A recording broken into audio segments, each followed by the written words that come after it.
히브리서 1장. 하나님께서는 지난 수백 년 동안 수많은 예언자들을 통해 여러 가지 방법으로 우리 조상들에게 말씀하셨습니다.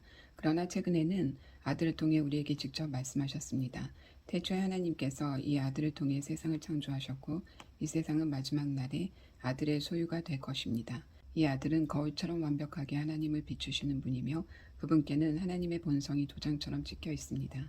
아들은 자신의 말 곧 능력 있는 말씀으로 만물을 조화롭게 유지하시는 분입니다.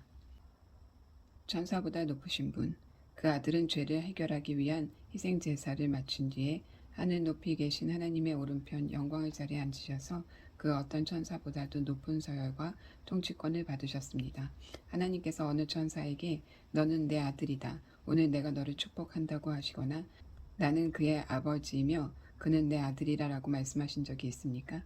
하나님은 영광스러운 자기 아들을 세상에 주시면서 모든 천사는 그에게 경배하여라 하고 말씀하셨습니다.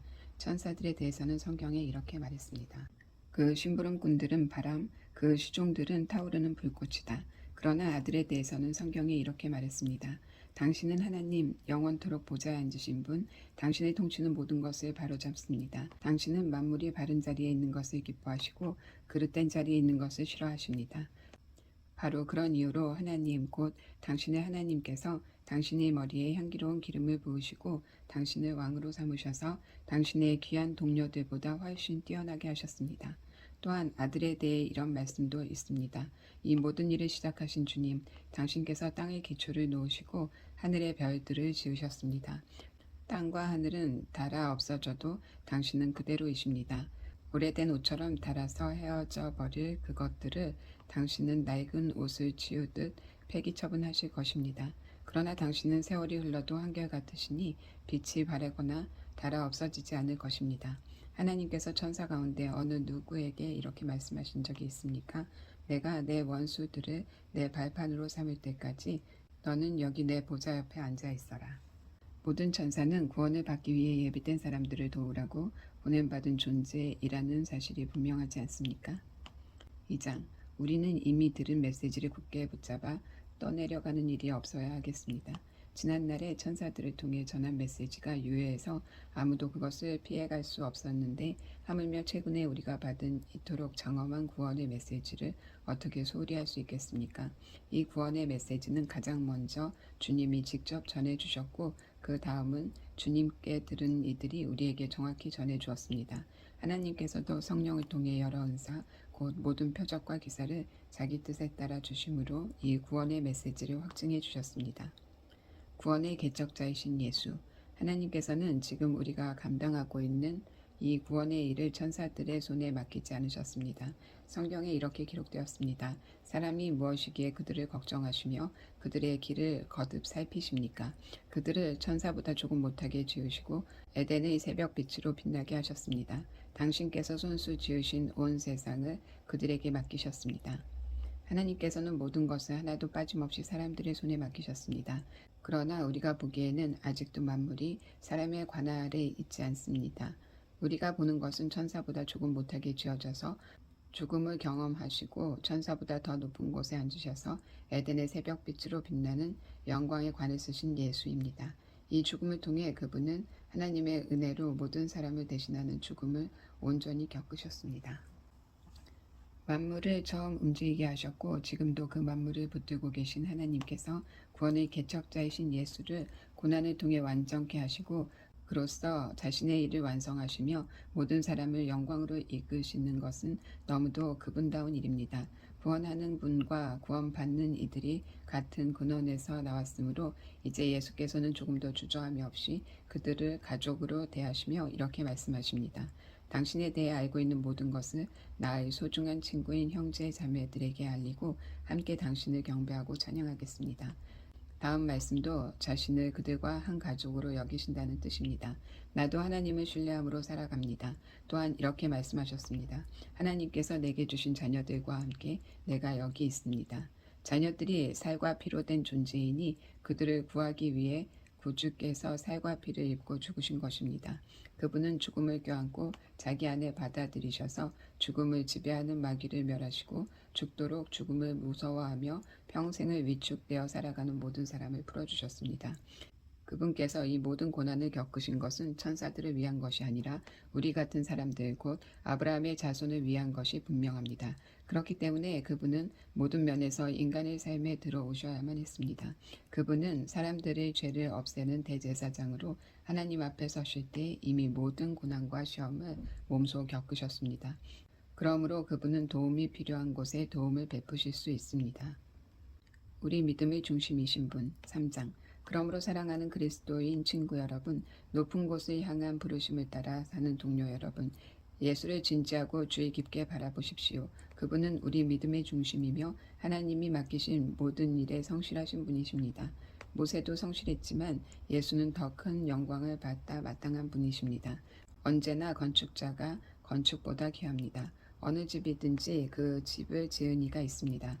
그러나 그 모든 것의 배후에 계신 건축자는 하나님이십니다. 모세는 하나님의 집에서 성실하게 일했습니다. 하지만 그 일은 장차 이루어질 일을 준비하는 종의 신분으로 한 일입니다. 그리스도는 아들로서 그 집을 맡고 계십니다. 이제 우리가 이 담대한 확신을 굳게 붙들면 우리가 바로 그 집입니다. 그러므로 성령께서 이렇게 말씀하셨습니다. 오늘 너희는 귀 기울여 들어라. 광야에서 시험 받았던 때 지독하게 반역하던 그때처럼 귀를 막지 마라. 너희 조상들은 내가 하는 일을 40년 동안 지켜보고도 나의 방식을 거절하고 나의 인내심을 거듭거듭 시험했다. 나는 노했다. 몹시 노해서 말했다. 그들은 한시도 하나님을 마음에 두지 않고 나의 길을 따라 걷지도 않는다. 나는 노하여 맹세하며 말했다. 그들은 가고자 하는 곳에 이르지 못하며 결코 안식하지 못할 것이다. 그러니 친구 여러분 조심하십시오. 믿지 않는 악한 마음으로 빈둥거리지 마십시오. 그런 일은 여러분을 넘어뜨리고 곁길로 빠뜨려서 살아계신 하나님으로부터 멀어지게 합니다. 하나님께서 주신 오늘이라는 시간 동안 서로 주의하여 죄로 인해 여러분의 대응 능력이 떨어지지 않도록 하십시오. 처음 시작할 때 붙든 확신을 마지막까지 굳게 붙들면 마침내 우리는 그리스도와 함께하는 사람들이 될 것입니다. 다음과 같은 말씀이 우리 귀에 쟁쟁이 들려옵니다. 오늘 너희는 귀 기울여 들어라. 지독하게 반역하던 그때처럼 귀를 막지 마라. 귀를 막는 자들이 누구였습니까? 모세가 이집트에서 이끌어낸 자들이 아니었습니까? 하나님께서 40년 동안 누구에게 노하셨습니까? 귀를 막고 듣지 않다가 광야의 시체로 마감한 자들이 아니었습니까? 하나님께서 그들이 가고자 하는 곳에 이르지 못하게 하겠다고 맹세하신 것은 그렇게 귀를 막고 듣지 않는 자들을 두고 하신 말씀이 아니었습니까? 그들이 가고자 하는 곳에 이르지 못한 것은 그들이 전혀 듣지도 않고 믿지도 않았기 때문입니다. 믿음으로 약속을 받아들일 때 4장. 그러므로 하나님 안에서 안식을 주겠다고 하신 그 약속이 우리를 이끌어서 그분이 세우신 목표로 데려가는 동안 우리 중에 자격을 잃는 사람이 없도록 조심하십시오. 우리가 받은 약속과 광야에 있던 그들이 받은 약속은 똑같은 것입니다. 그러나 그 약속이 그들에게 조금도 유익이 되지 못한 것은 그들이 그 약속을 믿음으로 받아들이지 않았기 때문입니다. 하지만 그 약속을 믿는 우리는 안식을 경험할 것입니다. 이것은 믿음 없이는 되지 않습니다. 하나님께서 하신 말씀을 기억하십시오. 나는 노하여 맹세하며 말했다. 그들은 가고자 하는 곳에 이르지 못하며 결코 안식하지 못할 것이다. 하나님께서는 창세 전에 이미 하실 일을 다 마치셨음에도 이런 맹세를 하신 것입니다. 성경에 하나님께서 자기 일을 다 마치시고 일곱째 날에 쉬셨다고 했으나 다른 구절에는 그들은 결코 안식하지 못할 것이다 라고 했습니다. 이 약속은 아직 성취된 것이 아닙니다. 먼저 들은 자들이 안식처에 들어가지 못한 것은 순종하지 않았기 때문입니다. 하나님은 오늘로 날짜를 조종하시며 끊임없이 약속을 갱신해 주십니다. 이것은 처음 초대장에 보내시고 나서 수백 년이 지난 후에 다윗의 시편을 통해 하신 말씀과 같습니다. 오늘 너희는 귀 기울여 들으라. 귀를 막지 마라. 그러므로 이 약속은 아직 살아 있습니다. 이 약속은 여호수아 시대에도 파기되지 않았습니다. 만일 파기되었다면 하나님께서 약속 일자를 오늘로 갱신하지 않으실 것입니다. 하나님의 백성에게는 도착과 안식의 약속이 아직 남아 있습니다. 하나님께서 지금 안식하고 계십니다. 이 여정을 마치는 날 우리도 하나님과 더불어 틀림없이 안식할 것입니다. 그러니 계속 힘을 내서 마침내 안식처에 도착하도록 하십시오. 순종하지 않다가 떨어져 나가는 일이 없어야 합니다. 하나님께서는 말씀하신 것을 반드시 지키시는 분입니다. 그분의 말씀은 이루어집니다. 그분의 능력 있는 말씀은 수술용 메스처럼 날카로워서 의심이든 병명이든 무엇이나 갈라내고 우리 마음을 열어서 귀 기울여 듣고 순종하게 합니다. 하나님의 말씀이 꿰뚫지 못할 것은 아무것도 없습니다. 아무리 발버둥쳐도 우리는 하나님의 말씀에서 달아날 수 없습니다. 고통 가운데 부르짖으신 대제사장. 이제 우리에게는 하나님께 자유롭게 나아갈 수 있는 위대한 대제사장 예수가 계십니다. 그러니 그분을 놓치는 일이 없어야 하겠습니다. 그분은 우리의 현실에 무관심한 제사장이 아니십니다. 그분은 연약함과 시험, 온갖 고난을 다 겪으셨지만 죄는 짓지 않으셨습니다. 그러니 곧장 그분께로 나아가 그분이 기꺼이 주시려는 것을 받으십시오. 자비를 입고 도움을 받으십시오. 5장. 하나님 앞에서 사람들을 대표하고 그들의 죄를 위해 희생 제물을 드리도록 선택된 제사장이라면 분명 사람들의 약점을 너그러이 대할 수 있을 것입니다. 그 약점이 어떤 것인지 바로 자기 경험을 통해 알기 때문입니다. 그러나 이것은 그가 사람들의 죄뿐 아니라 자기 죄를 위해서도 제사를 드려야 한다는 것을 의미합니다. 이 영광의 자리는 사람이 스스로 세워서 얻을 수 있는 것이 아닙니다. 아론과 같이 하나님의 부르심을 받아서 얻는 것입니다. 그리스도께서도 스스로를 세워 대제사장이 되신 것이 아니라 너는 내 아들이다. 오늘 내가 너를 기뻐한다 하고 말씀하신 하나님께서 따로 세워주셔서 되신 것입니다. 다른 곳에서도 하나님께서는 너는 멜기세덱의 반열에 따른 영원한 제사장이다 라고 선포하셨습니다. 예수께서 이 땅에 계실 때 자신이 죽을 것을 미리 아시고 고통 가운데 부르짖으시고 슬픔의 눈물을 흘리시며 하나님께 제사장의 기도를 드리셨습니다. 그분이 하나님을 높이시는 것을 보시고 하나님도 그분께 응답하셨습니다. 그분은 하나님의 아들이셨지만 우리와 마찬가지로 고난을 받으심으로 신뢰와 순종을 배우셨습니다. 이처럼 완전한 성숙의 상태에 이르시고 또한 하나님께 멜기세덱의 반열에 따른 대제사장이 임명되심으로 그분은 믿음으로 순종하는 모든 이들에게 영원한 구원의 근원이 되셨습니다. 그리스도 안에서 자라가십시오.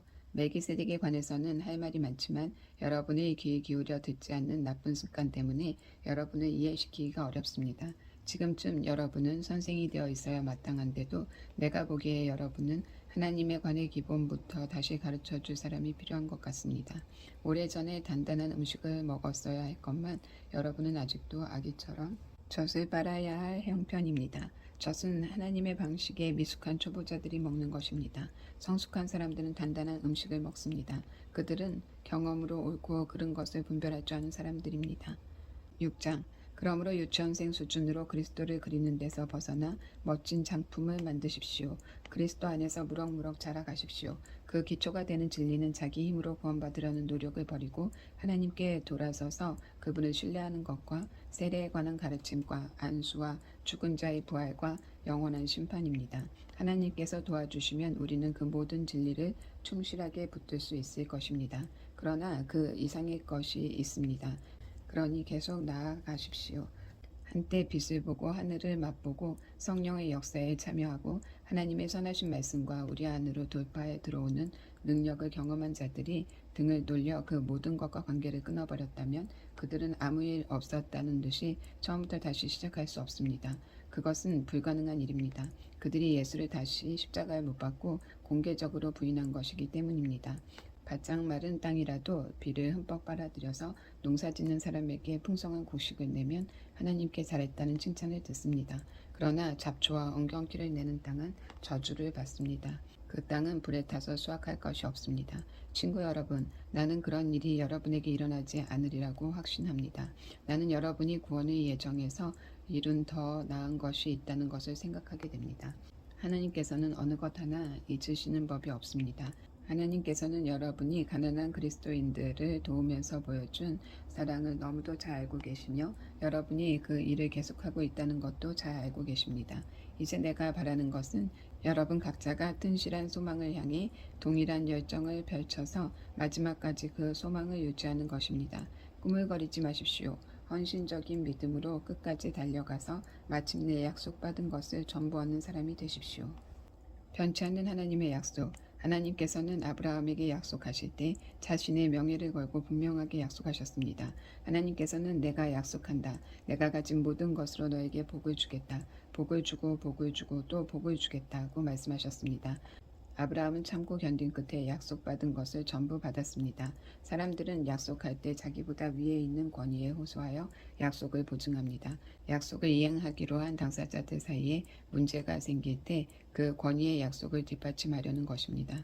하나님께서도 자신의 약속을 보증하기 원하셨고 결국 바위처럼 단단하게 깨지지 않는 자신의 말씀으로 보증해 주셨습니다. 하나님께서는 자신의 말씀을 어기실 수 없기 때문입니다.